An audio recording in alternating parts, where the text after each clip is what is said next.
Peter Willis, a successful businessman, had made a fortune in property development and had single-handedly transformed Brenton from a sleepy, forgotten village into a desirable town for the rich and influential. Peter was tall, with broad shoulders and a commanding presence. His eyes were cold and calculating, the kind that could make a person feel small with just a glance. He was a man who expected perfection, not just from his business associates, but from his family as well. He ruled his household with an iron fist, and while he was respected by the townspeople, he was feared by his own children. Peter's wife, Emily, was the perfect complement to him in the public eye. She was beautiful, with long auburn hair that cascaded down her back and piercing green eyes that seemed to see right through people. She was well-dressed, always the epitome of grace, and known for hosting lavish parties that the town's elite eagerly attended. But beneath her polished exterior, Emily was distant, emotionally detached from her family.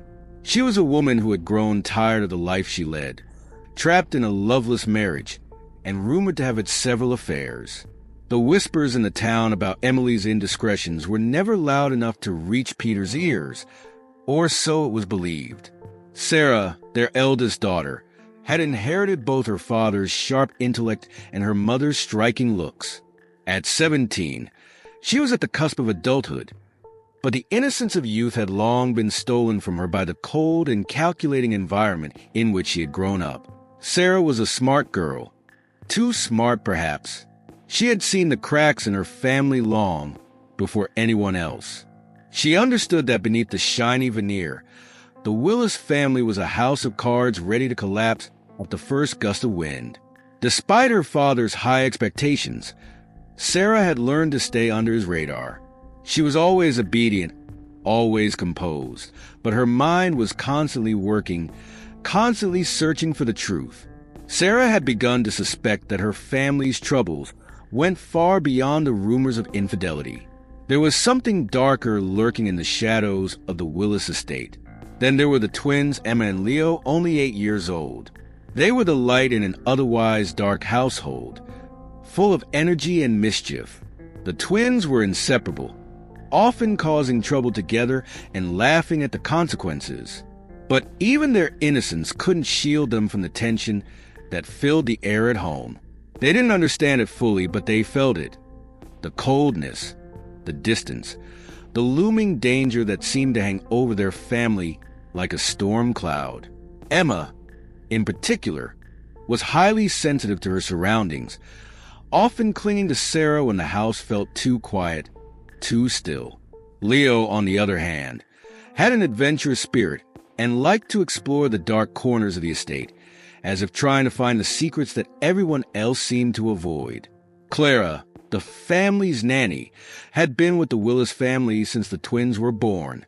A woman in her late 40s, Clara had a kind face, though her expression was often unreadable. She was calm, almost unnervingly so, and had a way of making herself invisible in the house, always there when needed but never drawing attention to herself. The children adored her, especially Emma, who often confided in Clara when Sara was too busy with her schoolwork. Clara was the kind of person who knew everything that happened in the house, whether or not anyone wanted her to. She moved quietly, observed closely, and had the trust of the family. Yet to Sara, there was something off about Clara, something that didn't quite fit. Perhaps it was the way Clara seemed too composed, too controlled, as if she were hiding something beneath her calm exterior. It was during one of the family's many dinners at home when Sara first noticed something truly unsettling. The family sat at their long mahogany dining table, the twins chattering away, Emily picking at her food, and Peter discussing his latest business deal in his usual authoritarian tone. Clara stood in the background, as she always did, ready to assist but never intruding. Sara watched her father as he spoke, noting the tension in his voice.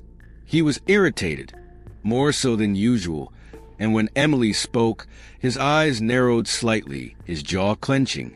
It was a small, almost imperceptible change, but Sara saw it. There was something wrong between her parents more than just a cold distance that had always existed. This was different. Peter was angry, and Emily was afraid. Sara felt a chill run down her spine. After dinner, as the family retired to their respective rooms, Sara overheard her parents arguing in their bedroom. Their voices were low, but there was a sharpness to them that made Sara's stomach knot. She pressed her ear to the door, straining to hear the words.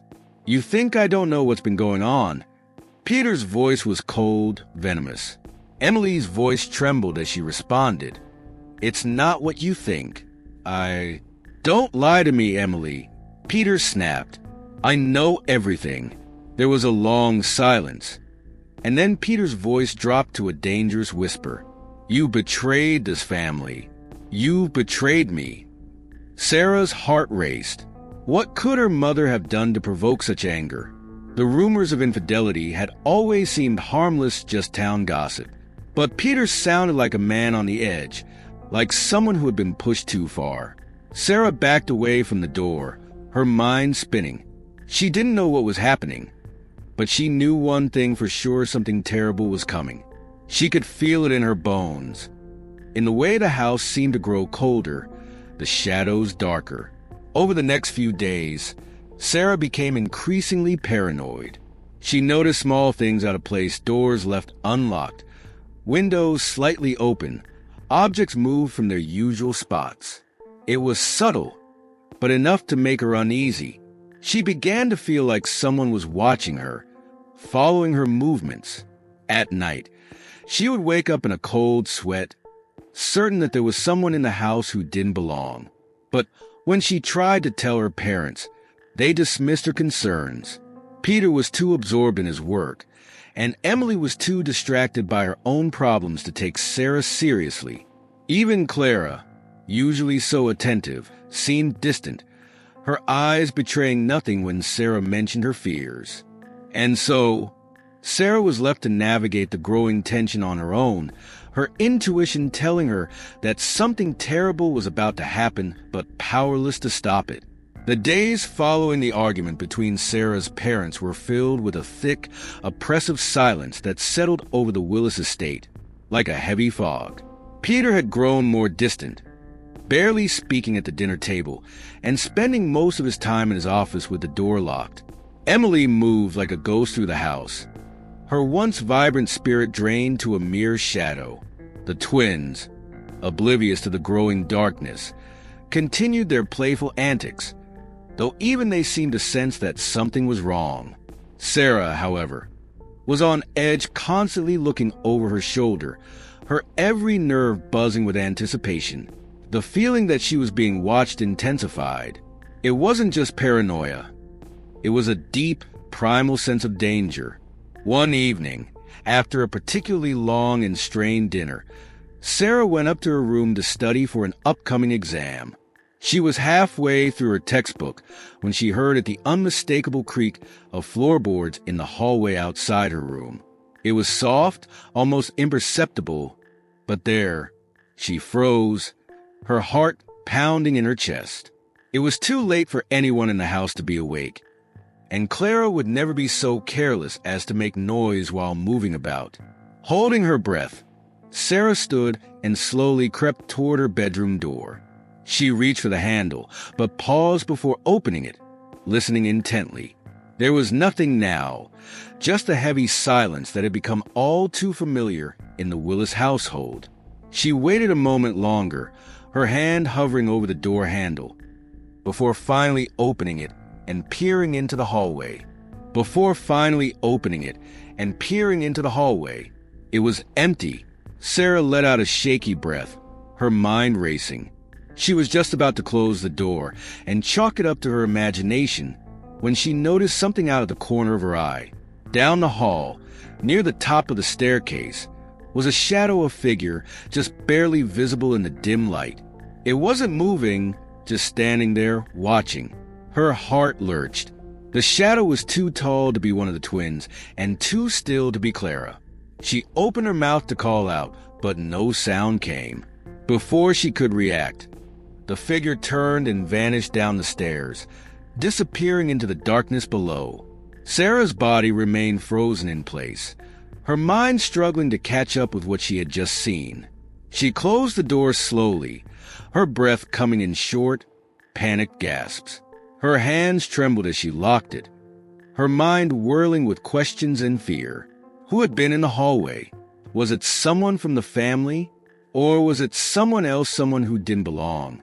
Sarah didn't sleep that night. She sat on her bed with her knees pulled to her chest, staring at the door, waiting for the creak of floorboards again, for the shadow to return. But the house remained eerily silent. The next morning, Sarah felt a heavy fog of exhaustion weighing on her, but she kept what had happened to herself. What was the point of telling anyone? Her father wouldn't care, and her mother would dismiss it as a nightmare. Clara would just smile and tell her everything was fine, as she always did. But Sarah knew better now. Something was very wrong in this house. She just didn't know what it was yet. That weekend, Peter announced that the family would be having dinner at one of Brenton's upscale restaurants in town. The news came as a surprise to everyone. Peter rarely took the family out, preferring the privacy of their own home. But Sarah suspected this was an attempt to maintain appearances, to show the town that the Willis family was as perfect as ever, despite the tension that simmered beneath the surface. The dinner itself was a cold, joyless affair. The twins bickered over dessert. Emily stared absently into her wine glass, and Peter barked orders at the waitstaff, his usual charm replaced by impatience. Sarah, feeling suffocated by the oppressive atmosphere, excused herself to go to the restroom. As she walked through the restaurant, she noticed a familiar face seated at a corner table near the back. Clara. The nanny sat alone, a cup of tea in front of her, her expression unreadable. Their eyes met, and for a moment, Clara's face softened into a smile. But there was something in that smile, something that made Sarah's skin crawl. It was almost as if Clara had been expecting her, as if this meeting was planned. "Hello, Sarah," Clara said in her usual calm, soothing voice. "Everything all right?" Sarah hesitated. "I didn't know you were here." Clara tilted her head slightly, still smiling. "I come here often when I have time. It's a quiet place to think." Sarah nodded, unsure of what to say. The conversation fell off, like there was an unspoken tension between them, but she couldn't put her finger on why.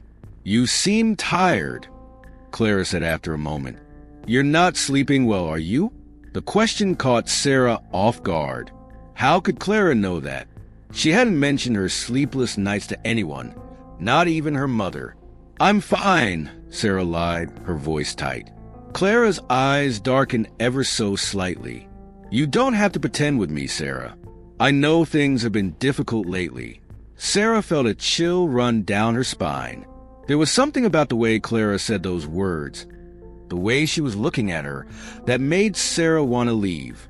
She mumbled a quick excuse and hurried back to the family's table, her mind racing. The rest of the evening passed uneventfully, but Sarah couldn't shake the feeling that something was wrong, terribly wrong. It was on that fateful Friday night when everything finally came crashing down. The day had been a cold, gray one, with clouds hanging low in the sky, threatening rain but never delivering. The family had returned home late, the twins falling asleep in the car on the way back. Peter had been in a foul mood all evening, snapping at everyone, while Emily seemed more distant than usual. Sarah felt like she was walking through a dream, the world around her moving in slow motion as an invisible force pressed down on her chest. After putting the twins to bed, Sarah went to her room and tried to read, but she couldn't focus. Her mind kept drifting back to the strange occurrences, the shadow in the hallway, Clara's unnerving conversation, the argument between her parents. It all felt like pieces of a puzzle she couldn't quite put together. At 2 a.m., Sarah was jolted awake by a noise, a soft creak, like someone stepping carefully on the wooden floors. She sat up in bed, her heart racing, her ears straining to catch the sound again. For a long moment, There was only silence. Then, she heard it again, footsteps, slow and deliberate, moving down the hallway toward her parents' room. A cold sweat broke out on Sara's skin. She slid out of bed, her bare feet making no sound on the floor as she crept toward the door. She pressed her ear against it, listening. The footsteps had stopped. Her heart pounded in her chest, and a sick feeling rose in her stomach. Something was wrong, terribly wrong. She opened the door just enough to peer into the hallway. It was dark, but she could make out the faint outline of her parents' bedroom. Door was slightly ajar, and there was a flickering light inside, like the soft glow of a candle. Her throat tightened and her mind screamed at her to run, to wake up her father, to do something, anything. But her feet moved on their own, carrying her silently down the hallway toward the open door. She pushed it open just enough to see inside, and then she saw it. A figure stood over her parents' bed, shrouded in darkness, their face obscured. They were holding something long and sharp. The air in the room was thick with dread, and Sara felt as though the walls were closing in on her, the weight of it all pressing down on her chest. Before she could react, the figure raised their arm and brought the blade down, a sickening sound cutting through the silence as it sank into flesh. Sara's body froze. She wanted to scream, but no sound came. Her parents lay still, lifeless, blood spreading across the pristine white sheets. The figure turned slightly, and Sara saw the glint of the knife in their hand, covered in blood. It was Clara. Sara stumbled back, her breath coming in short, ragged gasps. Clara's face was calm, unnervingly so, as if this were just another routine task. Sara's mind raced, trying to process what she was seeing, but nothing made sense. Clara had killed them. She had killed her parents. But why? Sara's instincts kicked in, and she turned and ran, her feet barely touching the floor as she raced down the hallway toward the twins' room. She had to get them. She had to save them. But when she reached the door, she found it wide open and the room empty. Emma and Leo were gone. "No," Sara whispered, her voice breaking. "No, no, no." Her heart pounded in her chest as she ran downstairs, her vision blurred by tears. She found Leo lying near the front door, his tiny body pale and still, his eyes wide open but unseeing. A sob escaped her throat as she dropped to her knees beside him, her trembling hands reaching out to touch his cold skin.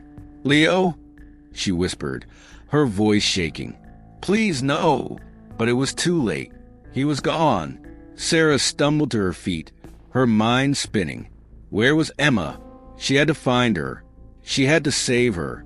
But as she turned toward the back door, she heard Clara's voice, soft and calm, from behind her. "It's too late, Sara. She's already gone." Sara whipped around, her eyes wild with terror. Clara stood in the doorway, the bloody knife still in her hand, her face eerily serene. You killed them," Sara choked out, her voice barely a whisper. Clara tilted her head slightly, her expression unreadable. "They had to go, Sara.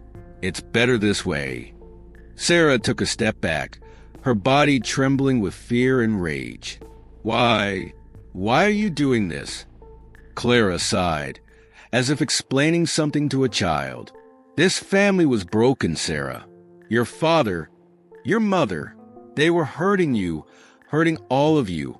I couldn't let it go on." Sara's mind raced. None of this made sense. Clara had always been calm, controlled, but this was madness. "You don't understand," Clara continued, her voice soft and soothing. "I'm doing this for you, for all of you. You'll see, in time." Sara stood frozen in place, her mind spinning, every nerve in her body screaming for her to run. But Clara's presence was like a gravitational pull, keeping her rooted to the spot. The woman who had cared for her and her siblings for so many years now stood before her with a bloody knife in hand, her face calm, even serene, as if what she had done was perfectly justified. You don't understand, Sara, Clara said again, her voice unervingly gentle. Your family was broken. They were hurting you, hurting each other. This was the only way to set things right.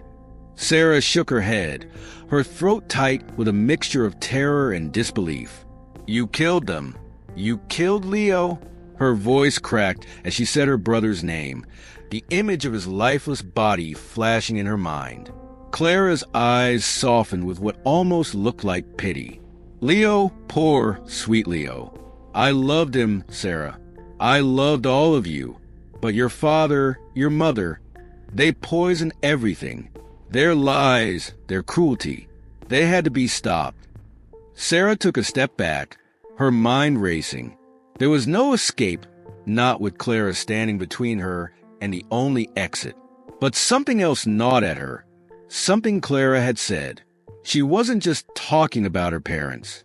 There was more to this, something deeper. What do you mean? Sara asked, her voice shaky but desperate for answers.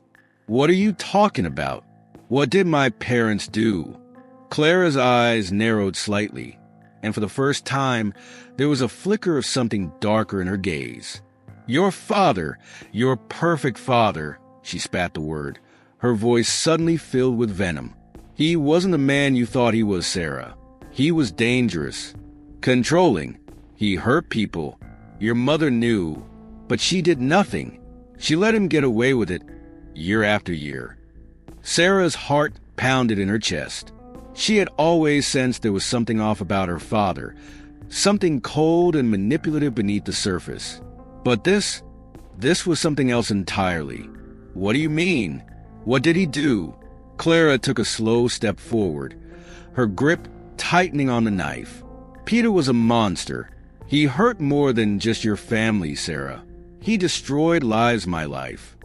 Sara's eyes widened. What are you talking about? What did he do to you?